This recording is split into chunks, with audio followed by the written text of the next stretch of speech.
अस्सलाम वालेकुम everyone, welcome to my YouTube channel study point. जेकर तो मुझे चैनल ते नवा आयो तो मुझे चैनल के जरूर सब्सक्राइब कंदा ए बेल आइकन जो बटन जरूर दबाइंदा तो जीअं तव्हांखे नई दड़ वीडियो जो नोटिफिकेशन मिलंदो रहे। त अॼु जे लेक्चर में असीं जेको टॉपिक डिस्कस कंदासीं वो conditions of even and odd number.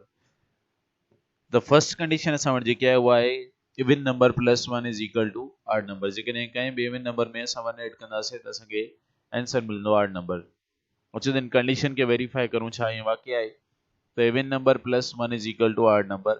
हाँ इवन नंबर असां छा कयो आहे पहिरियों 0 ठीक है। तो उनमें असां छा कयो आहे 1 ऐड कयो आहे 0 प्लस 1 इज इक्वल टू 1। 1 असांजो छा आहे ऑड नंबर आहे। उनखां पोइ 2 2 असांजो इवन नंबर आहे उनमें असां 1 ऐड कयोसीं आंसर असां वटि छा आयो 3 3 असांजो छा आहे ऑड नंबर आहे। उनखां पोइ छा आहे 4 4 प्लस 1 इज इक्वल टू 5 4 असांजो छा आहे इवन नंबर प्लस कयोसीं असां 1 इक्वल थियो वञी करे 5 जे 5 असांजो ऑड नंबर आहे।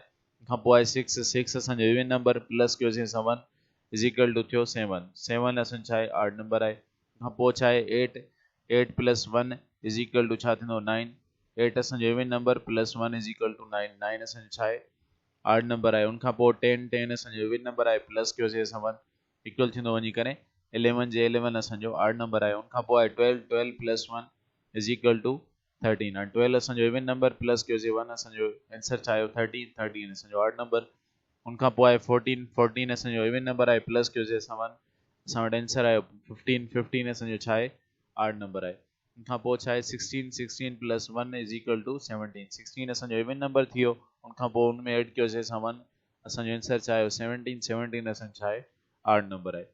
ही फर्स्ट कंडीशन हुई इवन ऐं ऑड नंबर सी। त जेकॾहिं असां इवन नंबर में 1 ऐड कंदासीं असांखे आंसर छा मिलंदो ऑड नंबर मिलंदो। त इनमें असां ॾिसी सघूं था असां जेकी बि एग्जांपल खयां आहिनि उनमें अगरि असां 1 ऐड कयूं था असांखे आंसर छा थो मिले असांखे ऑड नंबर मिले थो। रिजल्ट असांखे कहिड़ा मिलिया आहिनि 1 3 5 7 9 11 13 15 17 ये सभई बि असांजा छा आहिनि ये सभई असांजा ऑड नंबर्स आहिनि।